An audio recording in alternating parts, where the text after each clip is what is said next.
Once upon a time in Madras படத்தை பற்றி சொல்லணும்னா ஒரு கன் குறிப்பிட்ட ஒரு 4 பேரோட லைஃப்பில் என்ன மாதிரி சேஞ்சஸை கொண்டு வருது அப்படிங்கிறத பற்றி தான். ஆட்டோ டிரைவராக இருக்கிற பரத் அவனோட ஒய்ஃப்க்கு கிட்னி டிரான்ஸ்பிளான்ட் பண்ண தேவைப்படுற பணத்தை ரெடி பண்ண என்ன பண்ணுறான்.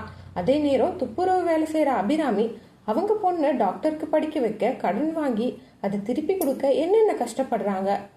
புதுசாக கல்யாணம் ஆகிற அஞ்சலி நாயர் குடும்ப கௌரவம்னு சொல்லி அந்த வீட்டில் என்னென்ன மாதிரி ப்ராப்ளம்லாம் ஃபேஸ் பண்ணுறாங்க.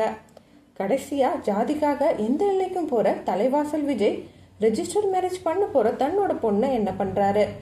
இப்படி இந்த 4 மல்டிபிள் ஸ்டோரிஸையும் எப்படி ஒரு கன் கனெக்ட் பண்ணுது அண்ட் அடுத்து அவங்களுக்கு என்ன நடந்துச்சுன்னு யதார்த்தமான ஸ்டோரி லைனோட படத்தை கொண்டு போயிருக்காங்க. ஓவராலாக இந்த படம் இன்னைக்கு சொசைட்டியில் இருக்கிற முக்கியமான இஷ்யூஸை பற்றி பேசுகிற படமாக இருக்குது. தாராளமாக ஒரு தடவை பார்க்க வேண்டிய படம் தான். இந்த மாதிரி 1 மினிட் ரிவ்யூஸ் அப்புறம் மூவிஸ் அண்ட் ட்ராமாவோட தமிழ் எக்ஸ்பிளனேஷன்லாம் பார்க்கணும்னா கீழே நம்ம சேனல் லிங்க் இருக்குது, கிளிக் பண்ணி சப்ஸ்கிரைப் பண்ணிக்கோங்க.